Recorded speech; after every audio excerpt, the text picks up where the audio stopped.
Sir मैं एक में Yes, please do.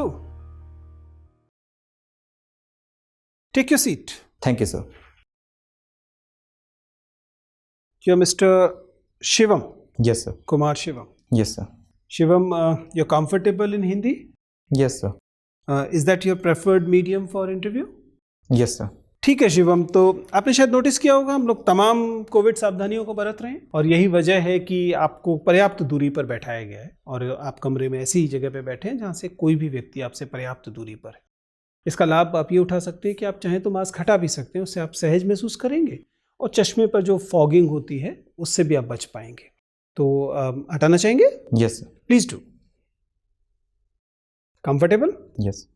Okay Kumar Shivam, इससे पहले कि हम आगे बातचीत शुरू करें, बिना अपने नाम को दोहराए, बिना अपनी जाति के बारे में, अपने धर्म के बारे में या अपनी समुदाय के बारे में कोई परिचय दिए हुए अपने बारे में बताइए. सर मैं उत्तर प्रदेश प्रयागराज का निवासी हूँ. मैंने अपनी 10वीं और 12वीं की शिक्षा CBSE बोर्ड से प्राप्त की है. उसके बाद मैंने अपनी graduation BTech in civil engineering IIT Roorkee से किया है. ये आपने कब किया? सर ये मैंने 2017 में किया. 17 में क्या कर रहे हैं पिछले 4 साल से? सर मैं सिविल सर्विसेज की तैयारी कर रहा हूँ. मतलब आपके जीवन की में जो आपके साथ दुर्घटना हुई वो ये कि आपका जन्म प्रयागराज में हुआ, वरना कोई IIT रुड़की से निकला हुआ व्यक्ति बजाय इंडस्ट्री में कंट्रीब्यूट करने के इस राज्य की सिविल सेवा के पीछे अपने 4 साल क्यों लगाएगा? सर कॉलेज में सर मैं 4 साल नेशनल सर्विस स्कीम का मेंबर था, तो सर मुझे गांव में वहाँ पर काम करने का अवसर मिला. किसी ने गलत सूचनाएं दी हैं, भरमाया है. सिविल सेवा एक पेशेवर काम है, ये समाज सेवा नहीं है. ये एक प्रोफेशनल काम है. आप IIT के पास आउट हैं, ये काम बेचारे किसी छंगामल इंटर कॉलेज से पढ़े हुए विद्यार्थियों के दिमाग में होता है कि सिविल सेवा जो है वो कोई समाज सेवा है. सिविल सेवा एक प्रोफेशनल ब्यूरोक्रेसी चीज़ है. It's a professional job like any other job. नहीं? Yes sir. फिर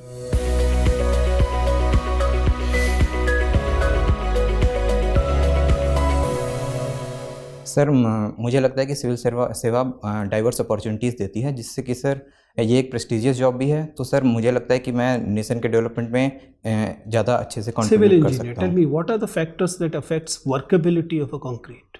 sir workability of concrete is dependent on the amount of water content added in the concrete. Greater is the water content, more will be the workability. क्या जो इस concrete के अंदर रोड़ियाँ डाली जाएंगी, aggregates जो डाले जाएंगे, वो वर्केबिलिटी को अफेक्ट करेंगे कि पतला डाला गया तो कैसा होगा? सर जो एग्रीगेट्स डाले जाएंगे सर उनका ग्रेडेशन भी वर्केबिलिटी को अफेक्ट करता है. कैसे करेगा? बड़े एग्रीगेट से वर्केबिलिटी ज़्यादा होगी या छोटे से? सर एग्रीगेट्स का सर ग्रेडेशन होता है सर, जिसके अकॉर्डिंग हम बता सकते हैं कि वर्केबिलिटी कैसी है.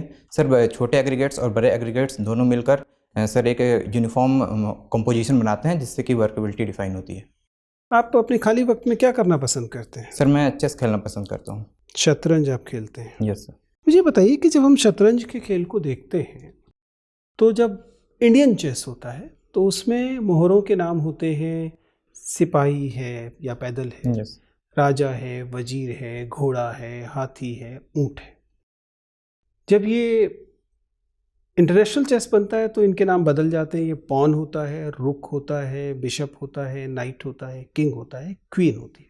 इससे दो समाजों के बारे में क्या पता लगता है? कौन सा समाज ज़्यादा सामंती नजर आता है? वहाँ वजीर है, यहाँ रानी है. आप समझ रहे हैं? इधर वजीर है, वहाँ रानी है. क्या पता लगता है कौन सा समाज ज़्यादा सामंती है जिसने अपने मोहरों को ये नाम दिए? सर मुझे लगता है कि ये नामकरण सर वहाँ के सर जैसे कि यूरोपियन कंट्रीज़ में क्वीन ज़्यादा पावरफुल हुई. देखिए दोनों वो यूरोपियन फ्यूडलिज्म के नाम है, ये इंडियन फ्यूडलिज्म के नाम. Yes sir. ये तो स्वाभाविक है. Yes sir. इनसे कौन सा ज़्यादा सामंती, ज़्यादा फ्यूडल सोसाइटी लग रही है? सर सॉरी सर, इसके बारे में क्या होता है फ्यूडलिज्म? सर फ्यूडलिज्म एक सिस्टम होता है जिसमें सर एक सर लीडर होता है, या फिर जिसे हम लोग कर सकते हैं कि वो लैंडलॉर्ड होता है. वो अपने मैनर या फिर अपने एरिया में लोगों से बॉन्डेड लेबर और सर ऐसे मतलब सर्फडम करवाता है. ओके. ये बताइए कुमार शिवम, आपका नाम है शिवम? Yes sir. शिव तो पढ़ा ही होगा आपने, थोड़ा बहुत तो पढ़ा ही होगा शिव के बारे में. Yes sir. कैसे देवता लगते हैं, कैसे ईश्वर, कैसे अवतार लगते हैं, कैसे भगवान लगते सर मैं शिव भगवान को सर प्रिजर्वर, डिस्ट्रॉयर और धरती का सर संरक्षक तीनों ही मानता हूँ। सर वो अर्धनारीश्वर के भी रूप हैं और हैं? उन्हें ये एक बहुत इंटरेस्टिंग फैक्टर है कि जितने भी हम देवी देवता और ईश्वर की कल्पना हिंदू धर्म में देखते हैं, उसमें शिव सबसे ज़्यादा जमीनी किस्म के ईश्वर लगते हैं, जो लोगों से जुड़ते हैं और बहुत ज़्यादा ईगो इत्यादि उनमें नहीं है। बाकी लोग बड़ी जल्दी कुपित हो जाते हैं। शिव जो हैं, जबकि वो डिस्ट्रॉयर है। इस कैरेक्टर की ऐसी कौन सी विशेषता है जिसका आपको वर्तमान समाज में सबसे ज़्यादा अभाव दिखता है आज? सर अभी तो मुझे कुछ याद नहीं आ रहा। कुछ याद नहीं आ रहा। रुड़की पढ़े हैं आप? Yes sir. आपका जो आईआईटी है वो पहले रुड़की इंजीनियरिंग कॉलेज था और उसका बहुत खूबसूरत इतिहास रहा है। Yes sir, yes sir. क्या भूमिका रही है भारत में उपनिवेशवाद के फैलाव और आपके कॉलेज की?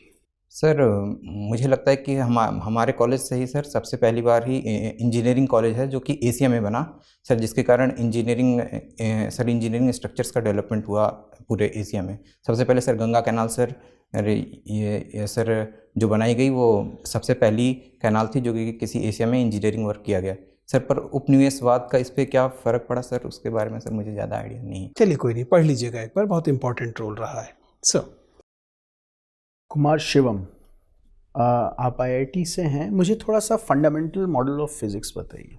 Sir fundamental model of physics में सर ये माना गया है कि एक हिग्स बोसॉन पार्टिकल है सर। क्या है हिग्स बोसॉन?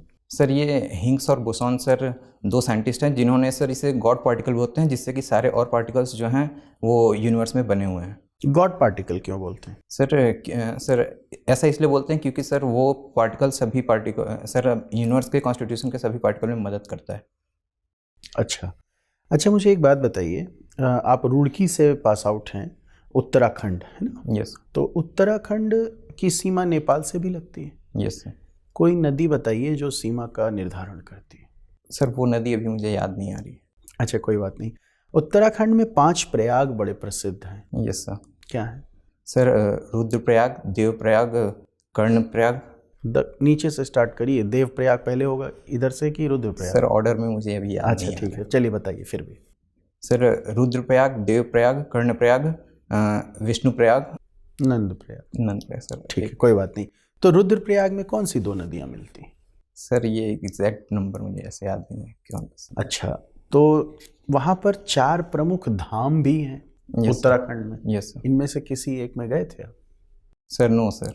नहीं। अच्छा, तो शिव का धाम कौन है? बद्रीनाथ है कि केदारनाथ है? आपका तो नाम है शिवम। सर मैं श्योर नहीं हूँ दोनों के बीच में। अच्छा ठीक है, आप सिविल इंजीनियर हैं, आपको मालूम है कि बिल्डिंग कोड्स में अर्थक्वेक बहुत महत्वपूर्ण रोल प्ले करता है कि कैसी जोन मैपिंग है। मुझे बताइए कि रिक्टर स्केल, मोमेंट स्केल में क्या डिफरेंस है? सुना है? Sir moment scale, moment magnitude scale और रिक्टर स्केल। सर मैंने 2 स्केल सुनी है सर। एक है रिक्टर स्केल जो कि सर मैग्नीट्यूड बताती है अर्थक्वेक का, और एक सर होती है मार्सेलीज स्केल जो कि इंटेंसिटी बताती है अर्थक्वेक। Mercalli scale. यस। तो मोमेंट मैग्नीट्यूड स्केल नहीं सुना आपने? तो अब बिल्कुल ये तो मॉडर्न स्केल है। रिक्टर स्केल तो काफ़ी पुरानी हो चुकी है। सर सबसे पुरानी मार्सेलीज स्केल है। हाँ, लेकिन वो तो आपका मैग्नीट्यूड नहीं बताती ना। यस। है ना? चलिए कोई बात नहीं। अच्छा, आप प्रयागराज से भी हैं, है ना? यस। तो यहाँ नैनी ब्रिज है, इसको जरा सिविल इंजीनियरिंग के दृष्टिकोण से कुछ बताइए इसके बारे में। यमुना पर ब्रिज है।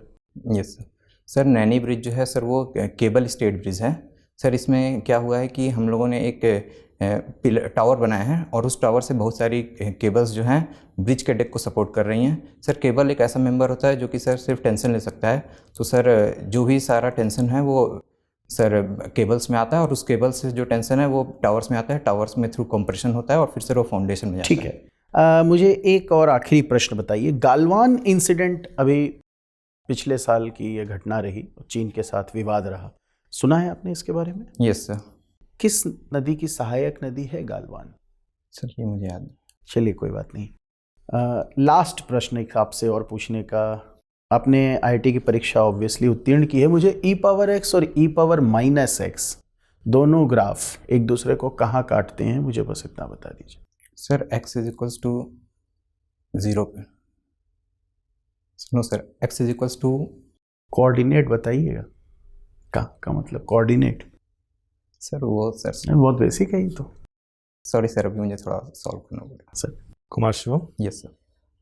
अभी आप तमिलनाडु में चुनाव इस समय जो है विधानसभा के लिए है, तो वहाँ एक दल ने ये घोषणा की कि अगर वो सत्ता में आते हैं तो जितने भी पद सरकार के अधीन, राज्य सरकार के अधीन होंगे, उनमें तमिल लोगों के लिए आरक्षण कर देंगे। मतलब मैक्सिमम आरक्षण तमिल लोगों के लिए होगा, बाहरी लोगों के लिए आरक्षण नहीं रहेगा, मतलब उनकी सीटें सीमित हो जाएंगी। ऐसा ही कुछ हरियाणा में हुआ। तो क्या कोई राज्य ऐसा कर सकता है कि अपने यहाँ सीटें आरक्षित कर ले अपने ही निवासियों के लिए? संवैधानिक रूप से पॉसिबल है?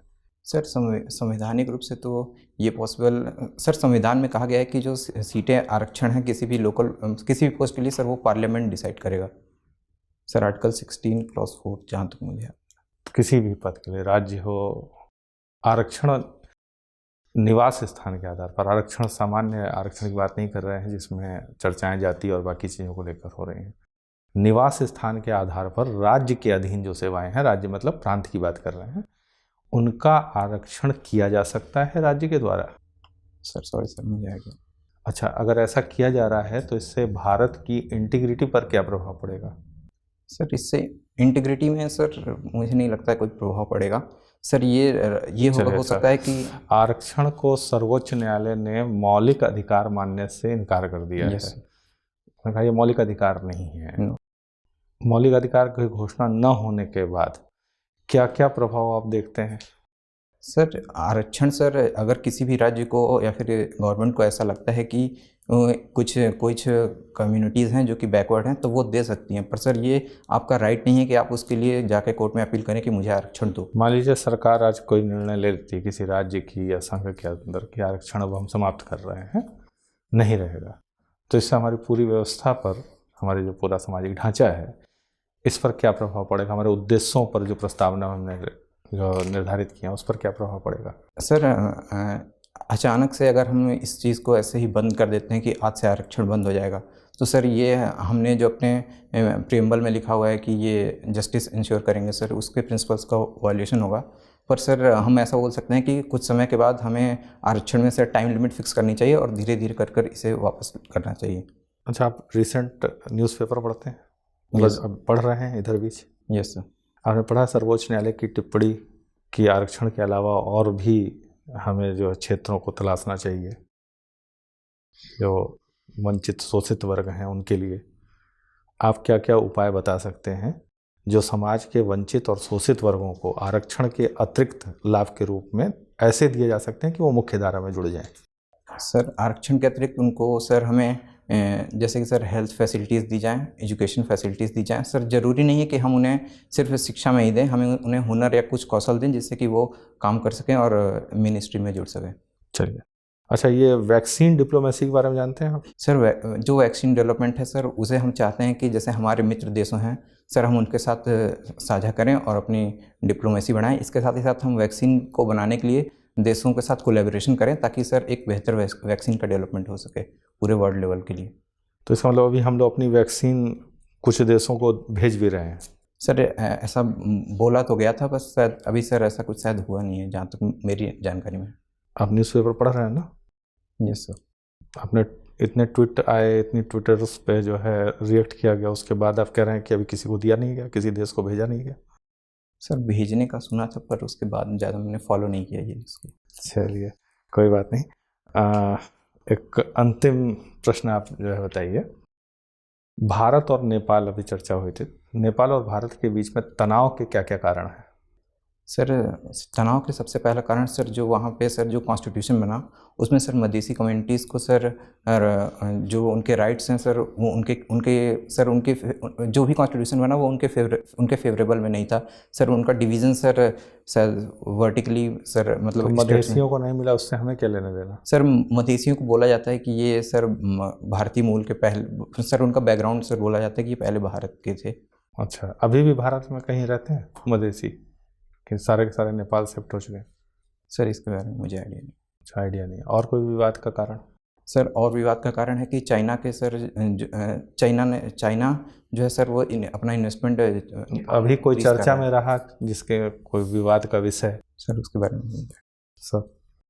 ओके शिवम, यस ये बताइए कि उत्तर प्रदेश का स्थापना दिवस कब मनाया जाता है? सर ये 24 जनवरी को मनाया जाता है। क्यों? सर ये मैं अभी याद नहीं कर पा रहा हूँ। अभी याद नहीं कर रहे। क्या उत्तर प्रदेश का राजकीय वृक्ष है, राज्य वृक्ष कौन सा सर है? अशोक है। बताइए जरा, क्या बॉटनिकल नेम है इसका? बोटेनिकल नेम नहीं है। नहीं मालूम है, कोई बात नहीं। और स्टेट फ्लावर क्या है? सर फलाश है। ये कौन सा फूल होता है? सर इसके बारे में ज़्यादा नहीं पता, बस मुझे पता है कि ये सर रेड रंग का होता है, जो कि सर छोटे छोटे उसके फूल होते हैं। इसका भी बॉटनिकल नेम नहीं पता होगा? नो सर नहीं पता है। अच्छा, ये बताइए कि हाल में न्यूनतम समर्थन मूल्य को लेकर किसान काफ़ी आंदोलित रहे हैं। ये स्वामीनाथन सूत्र क्या है, कैसे तय होता है न्यूनतम समर्थन मूल्य? सर न्यूनतम समर्थन मूल्य सर हमारा cabinet committee of economic affairs sir अपनी recommendation sir commission for agriculture cost and prices अपनी रिकमेंडेशंस देती है और फिर cabinet committee of economic affairs उसको लागू करती है। सर स्वामीनाथन कमेटी जो सर की रिपोर्ट आई थी उसमें सर 3 कंडीशंस दिए गए थे, A2 प्लस FL और C2। सर इसमें सर बोला गया था कि हम सर अगर हम सर इसमें सर सरकार ने पूरी तरीके से इनकी रिकमेंडेशंस को नहीं माना है। सर 1.5 टाइम्स हमें MSP करने की इसमें बात कही गई थी, पर सर सरकार अभी 1.5% कर दिए, पर सर वो C2 कॉस्ट पे नहीं किए, इसलिए अभी इसमें विवाद चल रहा है। तो A2 प्लस FL और C2 में क्या अंतर है? सर A2 प्लस FL में सर हम लोग इम्प्यूटेड कॉस्ट ऑफ सर जो फैमिली एग्रीकल्चर में करती है वो तो हम लोग लेते हैं, और C2 में सर और C2 और ब्रॉडन क्राइटेरिया है जिसमें कि सिर्फ फैमिली लेबर की इम्प्यूटेड कॉस्ट नहीं बल्कि उसमें कितना फार्मर ने इंटरेस्ट लिया है उस फार्म पे, उसमें और सर और भी सर हैं फैक्टर्स जो कि C2 को और ब्रॉड बनाते हैं।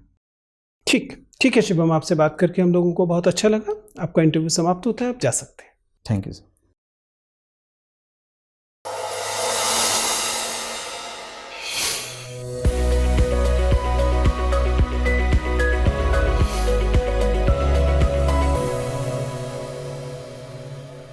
Take a seat.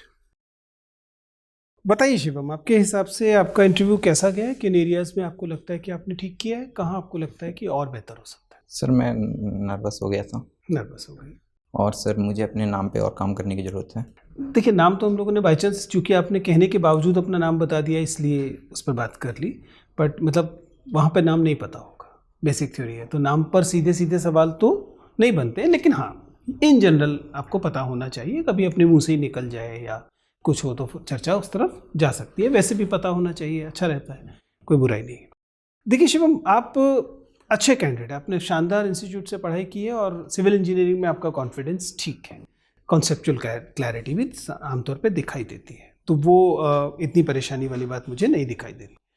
कुल मिलाकर आप अच्छे कैंडिडेट हैं। आपकी पर्सनैलिटी अच्छी है, एंट्री अच्छी है, सिटिंग पोस्चर अच्छा है, वॉइस लेवल मैं बहुत खुश नहीं हूँ वॉइस वाले उससे, क्योंकि कभी कभी ऐसा लग रहा है कि थोड़ी सी स्पीड ज़्यादा होती है तो वॉइस क्लैरिटी थोड़ी सी अफेक्ट होती है, तो आप थोड़ा सा और वॉइस क्लैरिटी लाने की कोशिश कर सकते हैं। ऐसा नहीं कि इसके लिए आपको अपने नेचुरल सेल्फ को बदलने की जरूरत है। सर और बोल के प्रैक्टिस करने से थोड़ा सा बोलिए और कोशिश कीजिए कि पॉजेस के महत्व को समझें, ठीक है ना? Okay sir. आप क्या करें, आप केवल शब्दों के महत्व को समझ रहे हैं, जबकि इन्फ्लुएंस में शब्द जितने इंपॉर्टेंट होते हैं लगभग उतने ही इंपॉर्टेंट बीच के पॉजेस भी होते हैं। यस। तो पॉजेस से क्या होगा, आपके एम्फेसिस बेटर हो जाएंगे, आपके इंटेंशंस ज़्यादा क्लियरली कम्युनिकेट होंगी और आप बेटर कम्युनिकेटर लगेंगे। और अभी आपको लगता है कि बात कह देना भर केवल कम्युनिकेशन, तो उसको थोड़ा सा आप काम कर सकते हैं, इसके लिए ज़्यादा टेंशन लेने की ज़रूरत नहीं है। फिर से कह रहा हूँ, नेचुरल सेल्फ को चेंज नहीं करना है, जो आपका नेचुरल तरीका है उसी तरीके से बात कीजिए। हाँ, थोड़ा सा गति कम कर लेंगे, आवाज़ थोड़ी सी ऊंची कर लेंगे तो अपने आप बेटर हो जाएगा, ठीक है ना? ओके। बाकी हैंड मूवमेंट वगैरह में कोई खास परेशानी नहीं है, आई कांटेक्ट ठीक है, फ्लो सामान्यतः अच्छा है। एक आध जगह पे ये जरूर लगता है कि नॉर्मली IIT से फ़ायदा ये होता है कि आपके बारे में एक पॉजिटिव राय बनती है, थोड़ा सा नुकसान ये होता है कि आपको लेकर एक्सपेक्टेशंस हाई हो जाती है, ठीक है ना? तो वो एक्सपेक्टेशंस के साथ आप सामान्यतः न्याय कर रहे हैं, एक आध जगह पे लगता है कि इस जगह पर और तेज, जैसे मसलन चूंकि आपने रुड़की से पढ़ाई की तो उत्तराखंड को लेकर आपकी जानकारी थोड़ी सी और बेहतर अपेक्षित थी, तो वो लगा कि मैं ये नहीं कह रहा कि वहाँ पूछा जाएगा। देखिए यहाँ जो सवाल पूछे गए इनके बारे में ये दावा कभी नहीं होता कि सेम सवाल वहाँ पूछे जाएंगे। आइडिया क्या होता है कि उस क्षेत्र को भी पढ़ लें जिस क्षेत्र से सवाल पूछा गया है, ठीक है ना। तो शतरंज से लेकर बात हो, उत्तराखंड से लेकर बात हो, या अन्य चीज़ों को लेकर, यही मूल ऑब्जेक्टिव है। बाय एंड लार्ज आपकी तैयारी बुरी नहीं है, एक आध जगह पे थोड़ी सी और अच्छी होने की अपेक्षा है।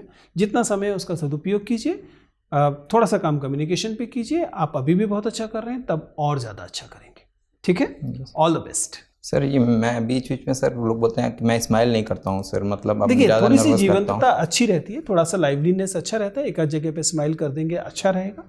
ऐसा नहीं है कि आपके साथ इस इंटरव्यू में ऐसा लगा कि बहुत नीरस हो गया है, ऐसा नहीं लगा। हाँ इट इज़ ट्रू, एक आध जगह पे और स्माइल करेंगे तो और बेहतर लगेगा। आज तो ऐसा नहीं लग रहा था कि बहुत नीरस इंटरव्यू, ऐसा नहीं लग रहा था।